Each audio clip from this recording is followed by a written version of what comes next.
Ustaz. Soal saya jelas tak? Jelas cikgu. Jelas, cikgu. Okey, disebabkan masih pagi, saya rasa kamu semua masih bersemangat dan saya nak tanya, siapa yang tak datang pada hari ini? Ada tak?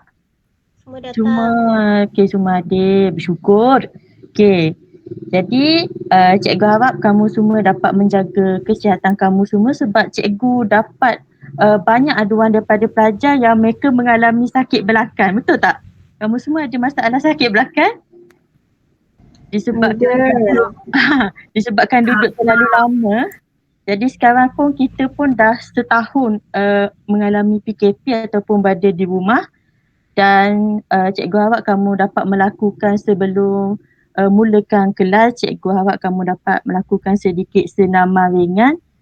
Dan sebelum duduk terlalu lama tu, cikgu harap kamu semua lakukan sedikit regangan badan itu supaya nanti tidak akan berlakunya sakit belakang. Jadi kamu semua boleh tumpukan perhatian di dalam kelas. Jadi tanpa membuang masa lagi, cikgu hendak kongsikan skrin cikgu. Tunggu sekejap ya.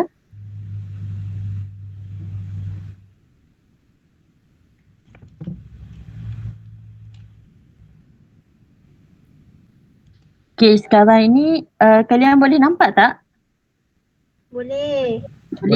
Boleh cikgu. Jelas? Okey.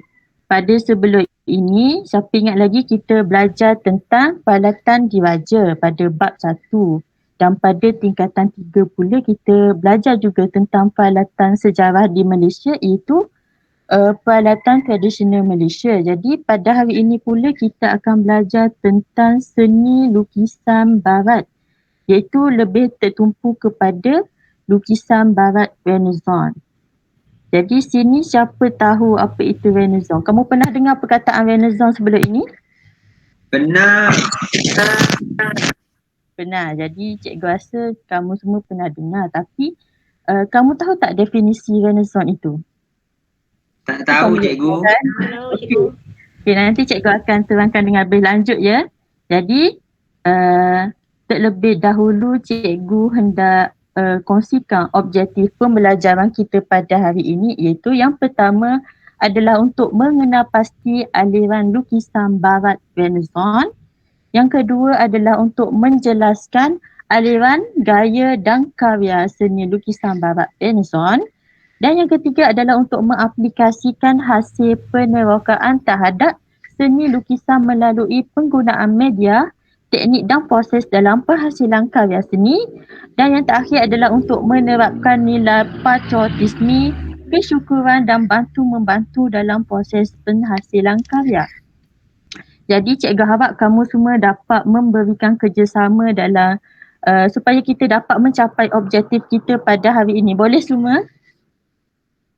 Masing-masing boleh bagi kerjasama? Boleh. Okay, terima kasih. Jadi, pertama sebelum kita mulakan pembelajaran kita pada hari ini, cikgu nak tanya, siapa pernah nampak lukisan ini sebelum ini? Sama ada di dalam filem ataupun di mana-mana saja? Benar cikgu. Benar cikgu. Okay, nampaknya lukisan ini sangat terkenal. Ya, betul. Sebenarnya lukisan ini sangat terkenal. Bukan sahaja pada golongan yang minat pada seni tetapi juga pada umum. Jadi nampaknya kamu semua tahu pasal lukisan ini. Jadi cikgu nak nyatakan bahawa lukisan ini adalah salah satu lukisan yang paling terkenal pada zaman Renaissance. Ia juga merupakan salah satu lukisan yang paling terkenal di dalam dunia sekarang ini kerana ia lebih berfokus kepada kesempurnaan. Jadi lukisan ini dinamakan Mona Lisa yang dibuat oleh Leonardo da Vinci. Pernah dengar nama tu sebelum ini? Leonardo da Vinci. Tak? Pernah? Tak apa. Nanti cikgu akan terangkan lebih lanjut siapa itu Leonardo da Vinci. Jadi apa itu Renaissance? Jadi cikgu dah janji kepada kamu, cikgu akan terangkan apa itu Renaissance. Renaissance itu bermaksud kelahiran semula. Jadi kelahiran semula apa? Iaitu kelahiran semula seni yang dibuat oleh dihasilkan oleh cendekiawan seni pada zaman tamadun Yunani dan Rom. Jadi pada masa inilah golongan pada zaman Renaissance ini sedar akan kepentingan seni, sama ada dalam seni lukisan, catan ataupun acar dan syair dan apa-apa saja. Jadi pada zaman inilah kemartabatan seni itu diangkat oleh masyarakat. Jadi Renaissance ini bermula di Florence, Itali pada abad ke-14 sehingga abad ke-17. Ini adalah Florence, Itali, dan ini adalah gambaran tentang bandar pada Itali pada zaman Renaissance. Jadi faham semua? Macam cikgu laju pula. Faham tak? Faham cikgu. Faham Okey, cikgu. boleh tangkap kan? Terima kasih kerana membalas. Okey, cikgu hendak terangkan lebih sedikit kenapa bermulanya Renaissance. Jadi pada masa ini munculnya para pedagang kaya. Jadi para pedagang kaya ini dikenali sebagai patron menggunakan kekayaan untuk mengindahkan bandar, dan selepas itu disebabkan mereka ini hendak hias kawasan mereka. Jadi masa inilah cendekiawan dan seniman datang kepada tempat mereka. Jadi disebabkan patron ini mahukan kecendekiawan dan seniman, mereka bersaing untuk mendapatkan para seniman ini. Disebabkan itulah para seniman ini datang ke bandar untuk pergi kepada pedagang kaya ini, menyebabkan berlakunya penyebaran idea Renaissance. Jadi golongan seniman ini mula bekerja sendiri untuk memperlihatkan bakat masing-masing. Saya dah nyatakan tadi, masa inilah golongan seni ini mendapat tumpuan daripada masyarakat umum. Jadi kemahiran seniman dihargai dan mempengaruhi para pelukis untuk dikenali secara individu. Jadi semua dah dapat tangkap kan? Sedikit, sebenarnya panjang lagi, tapi ini saja yang cikgu mampu terangkan untuk hari ini. Semua faham? Faham. Faham. Sedikit ya. Jadi cikgu pergi kepada peralatan yang digunakan oleh pelukis pada zaman Renaissance. Jadi disebabkan cikgu tumpukan pada seni lukisan sahaja, cikgu akan terangkan peralatan yang digunakan oleh untuk menghasilkan lukisan. Yang pertama adalah penggunaan pen. Dan ini adalah kesan hasil daripada penggunaan pen. Sangat halus dan detail.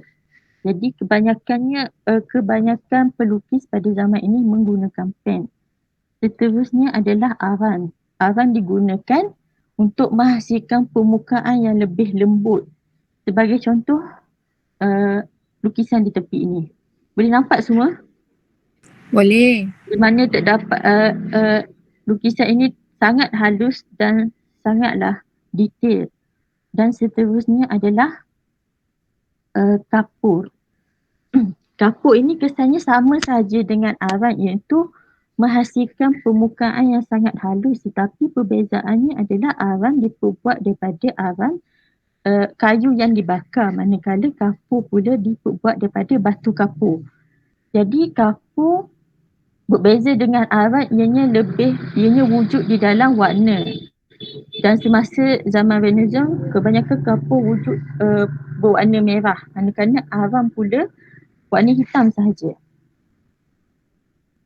Seterusnya, walaupun tidak berkaitan dengan lukisan, tapi cikgu nak nyatakan juga bahawa lukisan ataupun karya pada zaman ini kebanyakannya menggunakan cat minyak, kerana ianya dapat menghasilkan sesuatu yang sangat detail ataupun sangat realistik. Seterusnya cikgu pergi kepada teknik digunakan. Okey, teknik yang pertama adalah garisan selari. Okey, saya rasa cikgu, kamu pernah belajar kan tentang garisan pada tingkatan 1, betul tak? Betul. Kamu masih ingat? Okey, terima kasih. Ini adalah kesan yang dihasilkan daripada garisan selari, ataupun dalam bahasa seni kita panggil hatching. Sebut semua hatching.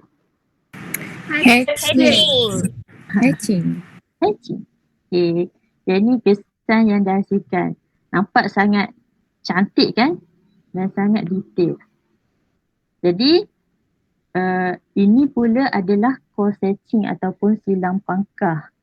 Berbeza dengan hatching tadi, yang ini garisan adalah bersilan dan biasanya untuk menghasilkan tone yang lebih gelap dan juga untuk menghasilkan kesan cahaya. Yang ketiga adalah teknik gosokan. Biasanya teknik gosokan ini dilakukan dengan menggunakan aram. Biasanya menggunakan jari. Saya rasa kamu pernah belajar dahulu masa tingkatan 1, jadi saya rasa kamu tak ada masalah untuk mengingati apa itu teknik gosokan. Biasanya teknik gosokan ini adalah dihasilkan untuk menghasilkan lukisan yang lebih realistik. Yang terakhir adalah teknik glazing. Walaupun ini adalah teknik catatan, tapi seperti tadi cikgu hendak nyatakan juga bahawa teknik glazing banyak digunakan dalam penghasilan karya yang lebih realistik. Dan ini adalah pula tema. Tema yang pertama adalah figura manusia. Boleh tengok contoh di sini. Yang kedua adalah tema keagamaan yang banyak dihasilkan pada zaman Renaissance adalah tema keagamaan. Yang ketiga adalah mitologi, sesuatu yang tidak logik di akal. Boleh tengok di sini ada kambing berdiri disembah oleh orang-orang sekeliling dan juga manusia yang bertangkuk dengan kuda. Boleh kamu tengok dalam filem, saya rasa kamu pernah tengok dalam filem. Ketiga adalah sejarah, menggambarkan situasi yang berlaku sebelum ini. Dan yang terakhir adalah sesetengah pelukis pada zaman ini melakukan ataupun pengkarya pada zaman ini melakukan still life ataupun setting di mana barang disusun di atas sebuah meja ataupun apa-apa dan dilukis di situ juga. Dan ciri-ciri bertangkap semua satu.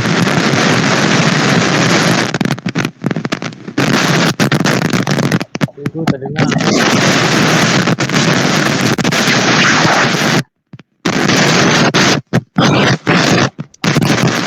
Ingat tak? Dengar, tadi mikrofon bising. Tak dengar. Tak ada suara. Tak ada. Suara cikgu.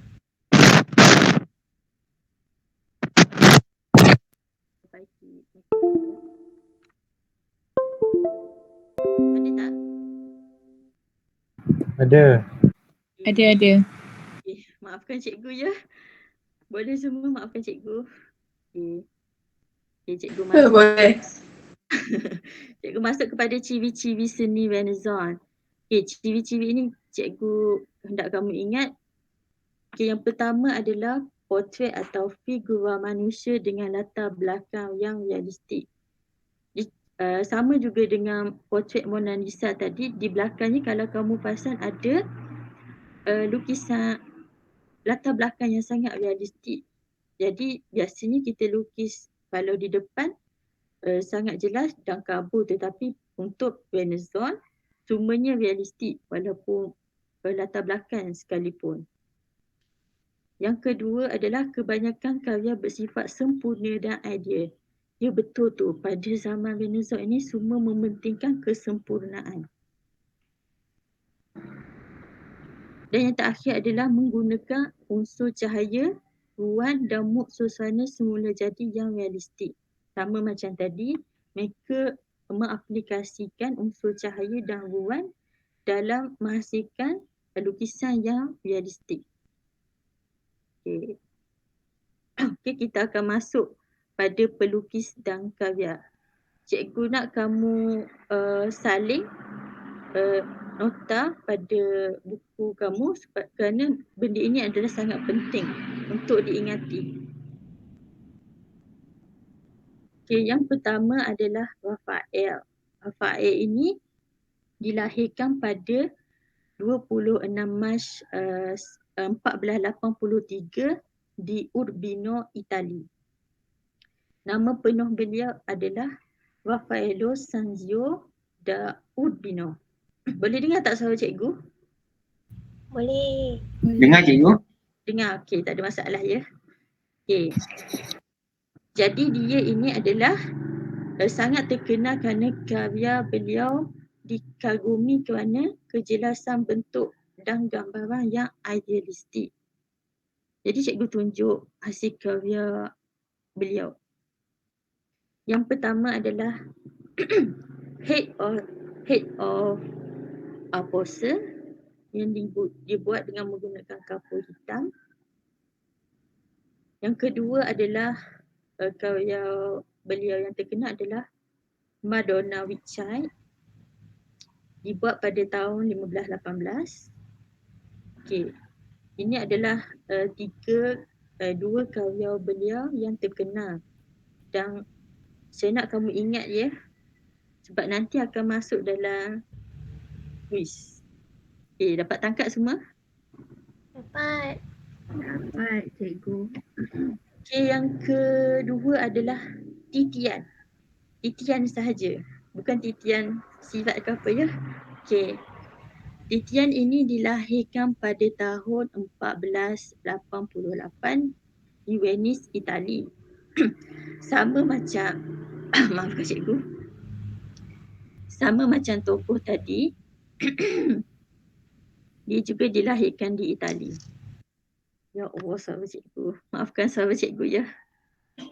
Okey, nama penuh Minum ialah air dulu cikgu. tak apalah. Nama penuh ialah Tiziano Wesilio. Dan ini adalah hasil karya terkenal beliau adalah Portrait of the Young Woman. Tengok elok-elok, sangat detail. Dan yang kedua adalah Tobias and the Angel. Juga sangat detail walaupun lukisan tetapi gambaran beliau sangat jelas. Dan yang ketiga adalah Landscape with St. Theodore Overcoming the Dragon. Okay. Ada orang bagi air. Okay. Cikgu minum air dulu ya.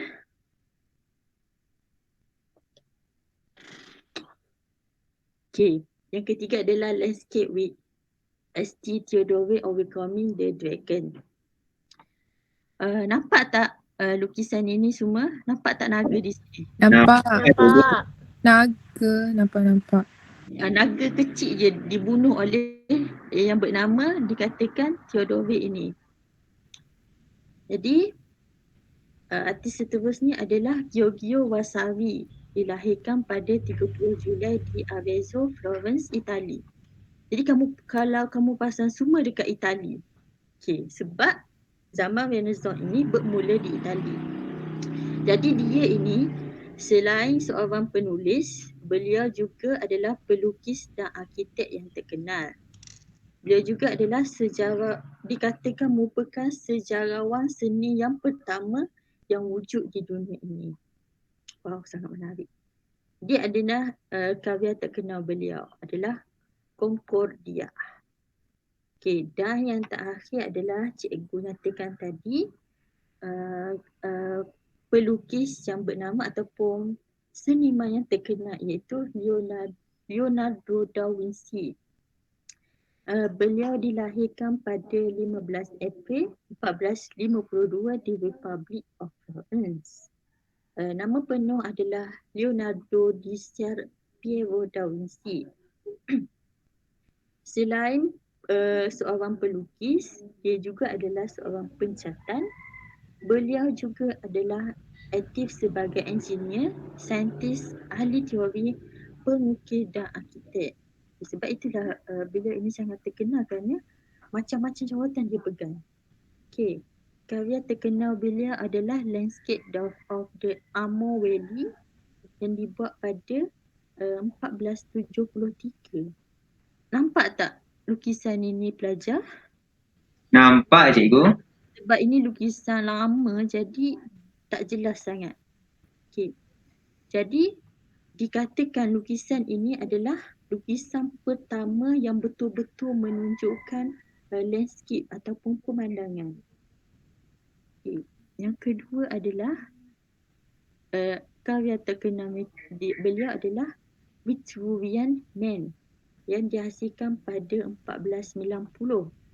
Jadi Vitruvian Man ini adalah menggambarkan keseimbangan badan manusia ataupun sains. Disebabkan dia adalah seorang saintis, maka dia menggambarkan sains itu sendiri di dalam lukisan beliau. Dan yang terakhir adalah self-portrait Leonardo da Vinci itu sendiri menggunakan kapur merah. Okey, berakhirnya pembelajaran cikgu. Cikgu dah jelaskan semua. Semua dah dapat tangkap kan? Semua ada soalan? Ada. Ada. Okey, sebab cikgu nak tanya soalan. Okay. Kamu semua bersedia ya? Okey, boleh cikgu panggil nama? Boleh cikgu. Boleh cikgu. Okey, Nurul nampak teruja ya? Okey Nurul. Cikgu nak tanya. Boleh? Boleh cikgu. Pada tahun atau abad bilakah bermulanya zaman Renaissance? Cikgu bagi masa kamu jawab. Abad ke-14. Okey, betul tu Nurul. Terima kasih. Sebab Sama-sama, nanti cikgu. ada ganjaran tau. Nanti dalam tu cikgu bagi tahu. Wah, rezeki. Terima kasih cikgu. Okey. Yang kedua cikgu nak panggil siapa ya? Aina, ada Aina? Ada cikgu. Terima kasih kerana membalas. Cikgu nak tanya soalan. Berikan nama dua artis Renaissance yang telah kamu pelajari baru je sekejap tadi. Leonardo da Vinci Ya? dan Titian. Betul tu. Terima kasih Aina. Kamu juga akan dapat ganjaran nanti. Terima kasih cikgu. Okey, dan yang ketiga, berikan 3 tema yang selalu diaplikasikan dalam karya seni Renaissance. Cikgu nak email. Email ada email? Ada? Nak kamu jawab soalan ini. Figura manusia Lagi? dan sejarah dan juga apa lagi satu keagamaan kau cikgu. Okey, betul tu. Nanti kamu bertiga akan dapat ganjaran. Okey cikgu, terima kasih. Okey. Seterusnya cikgu akan tunjukkan video demonstrasi. Okey. Sekejap ya, cikgu hendak tukar kepada stereo. Jadi kalau ada apa-apa masalah sebab cikgu nanti akan tutup mic cikgu. Jadi kamu tidak akan dengar suara cikgu. Kalau ada apa masalah kamu boleh bagi tahu ya. Baik cikgu. Sekejap ya.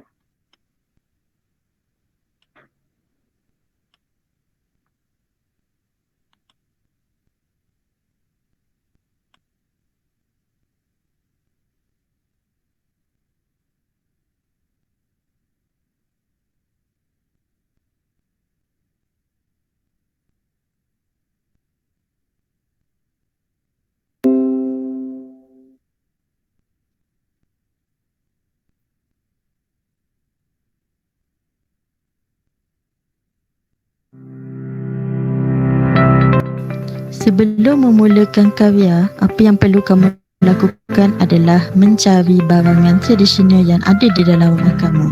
Sebagai contoh, labu sayur, gigi kelapa, keris, congkak, belanga dan sebagainya.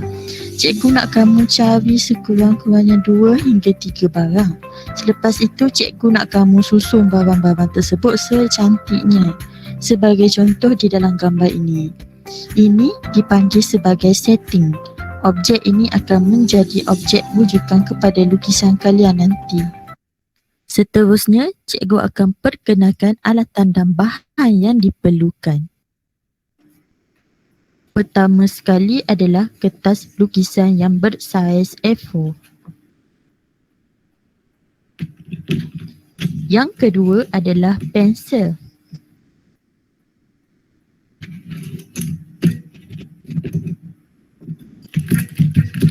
Dan yang ketiga adalah pen, terutamanya pen yang bermata bulat. Sekarang kita akan memulakan membuat karya lukisan. Pertama sekali, lakar secara halus rupa objek dengan menggunakan pensel. Pastikan komposisi dan saiz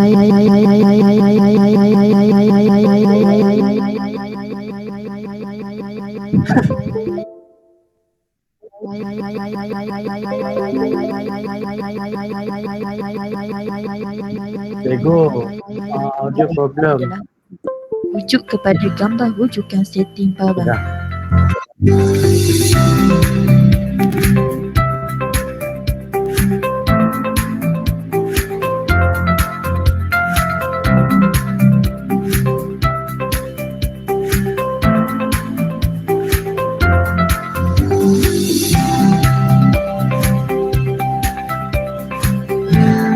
Setelah itu, kita akan mengaplikasikan teknik garisan untuk mewujudkan bentuk dan ruang.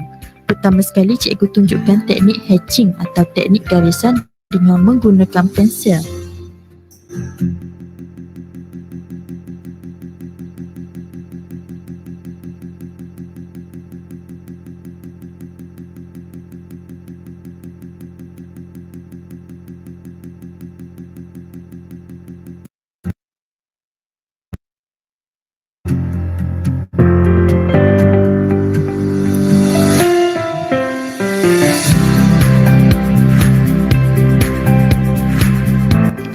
Dan ini pula adalah teknik garisan dengan menggunakan pen. Disebabkan cikgu lebih suka menggunakan pen, jadi cikgu akan gunakan pen sahaja untuk menghasilkan lukisan. Tapi pilihan ada pada kamu jika kamu mahu gunakan pen ataupun pensel. Pilih yang kamu lebih selesa.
Di sini, cikgu aplikasikan dua teknik garisan, iaitu garisan selari dan garisan silang pangkah.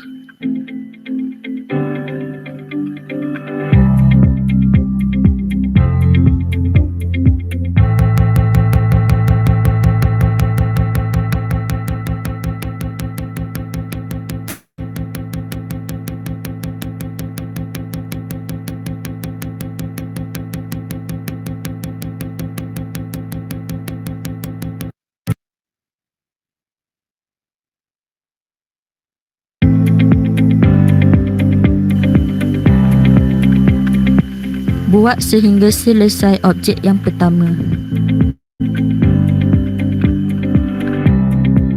Selepas itu, aplikasikan teknik yang sama pada objek yang kedua.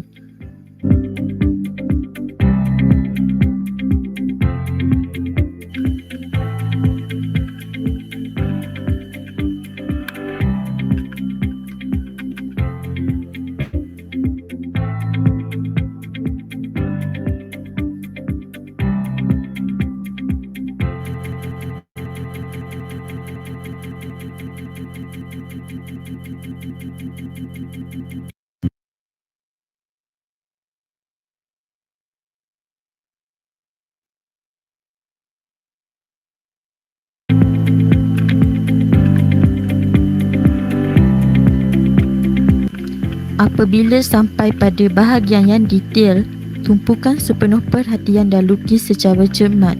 Rujuk kepada gambar rujukan, buat sehingga selesai. Aplikasikan banyak garisan yang bertindan untuk mendapatkan tone yang lebih gelap dan aplikasikan sedikit sahaja garisan untuk tone yang lebih cerah. Lembutkan tangan anda. Setelah itu, untuk latar, cikgu akan campurkan penggunaan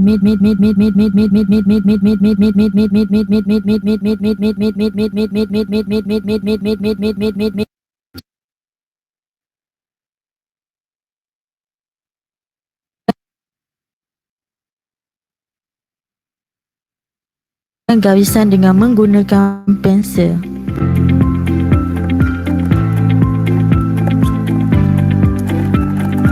Setelah itu, tindan dengan menggunakan pen untuk mendapatkan warna yang lebih gelap.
Begitu juga dengan lantai, gunakan teknik yang sama dan buat sampai selesai.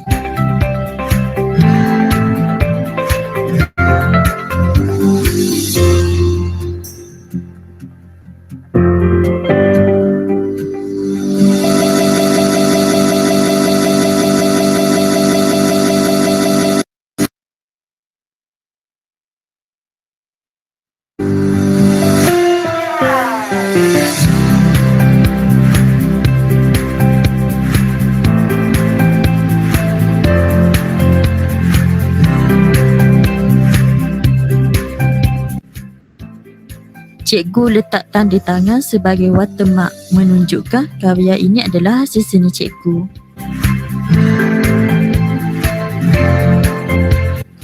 Dan siaplah sudah karya seni kita untuk hari ini.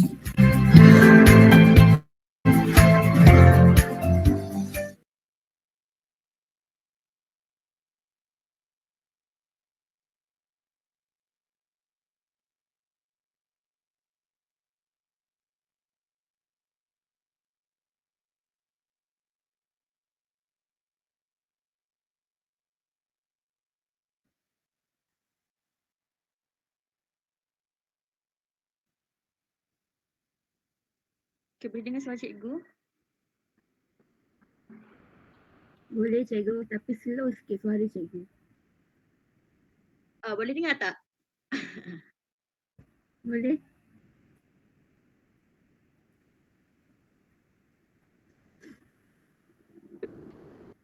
Boleh. Okey. Boleh. Okey, boleh ya. Okey. Boleh. Tadi cikgu dah tunjukkan demonstrasi untuk menghasilkan kerja kamu ataupun projek kamu nanti. Dan cikgu minta maaf tadi video tu ada masalah sedikit, tapi tak apa kan? Kamu boleh faham kan? Kamu boleh faham tak? Faham. Okay, sebab kamu terima kasih sebab kamu pun dah belajar tentang untuk menghasilkan lukisan sebelum ini kan? Jadi kamu ada soalan berkenaan video tadi? Tak ada cikgu.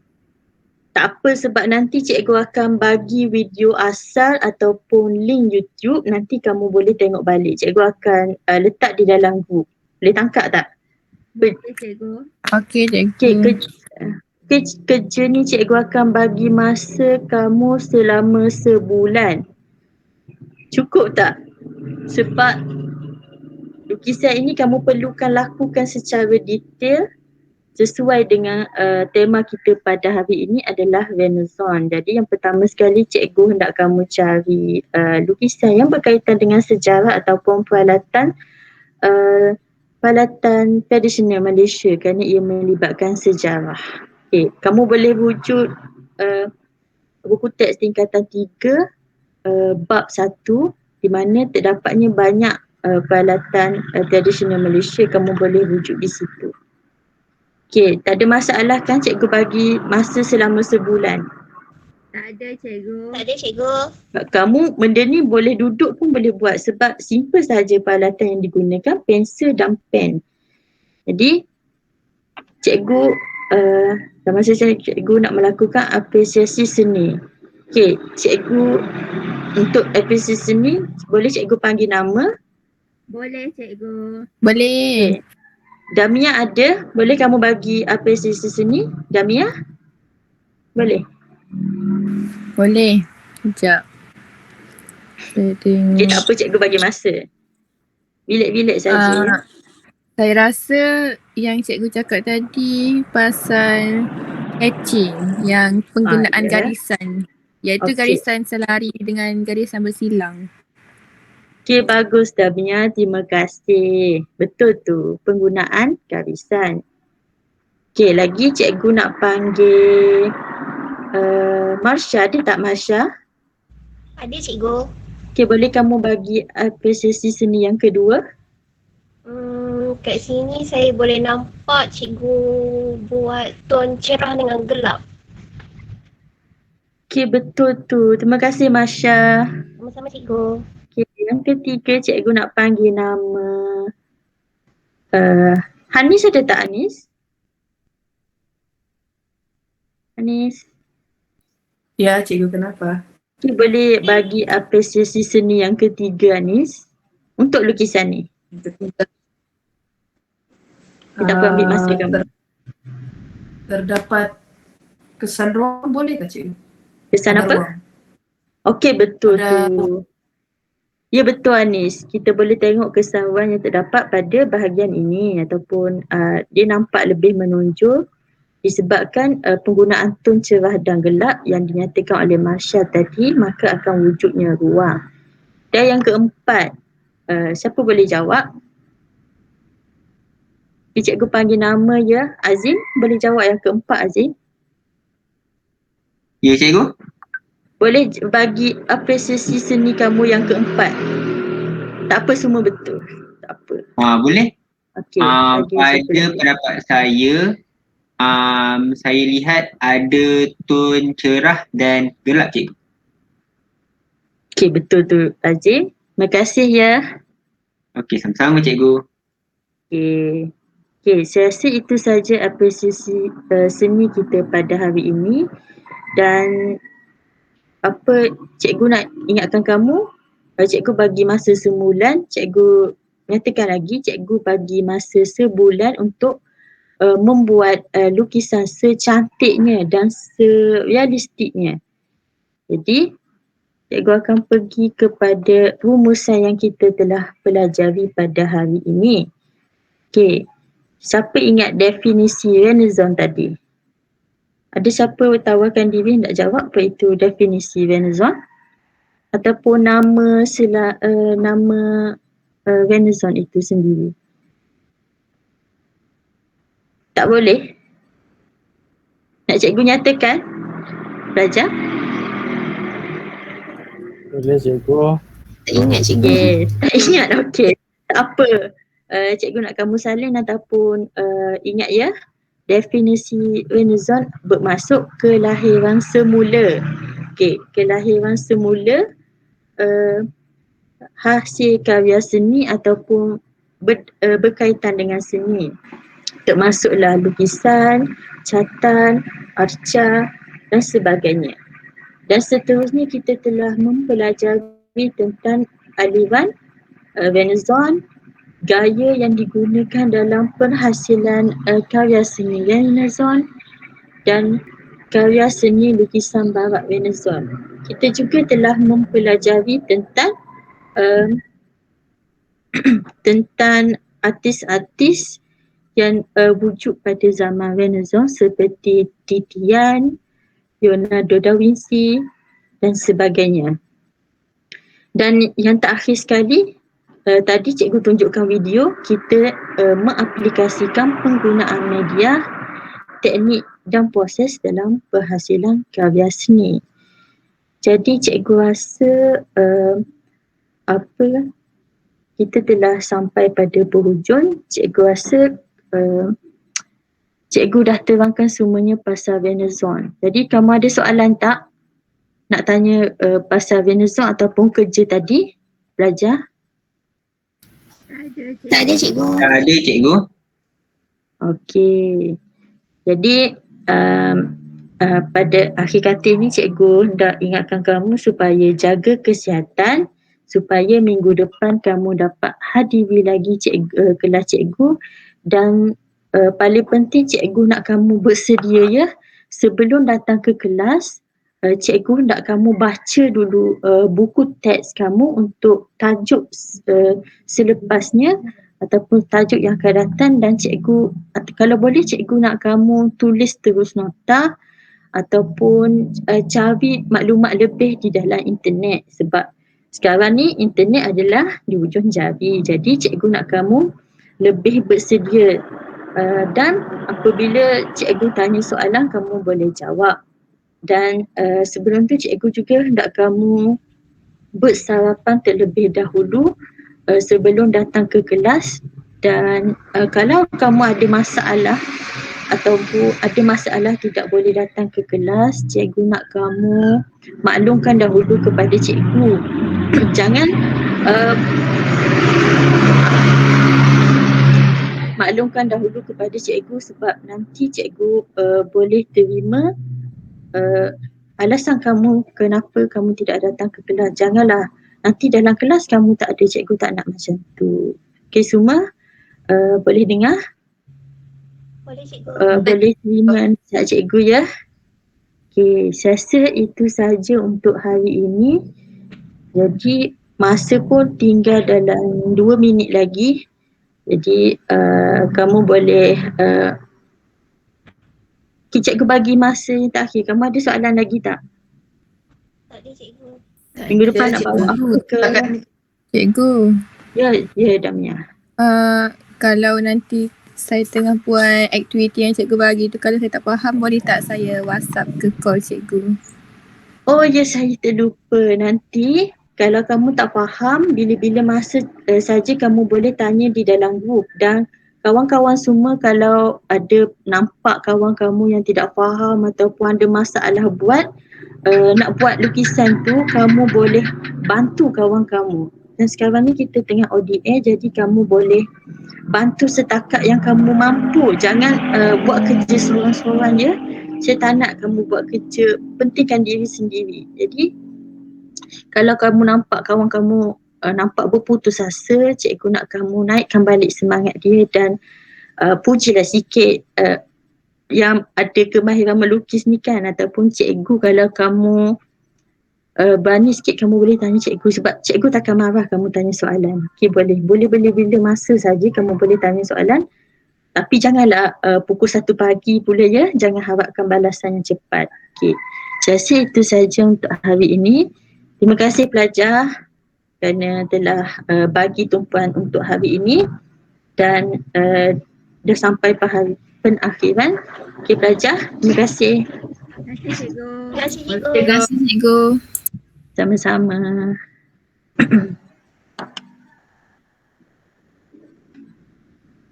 Okay, thank you Sarah.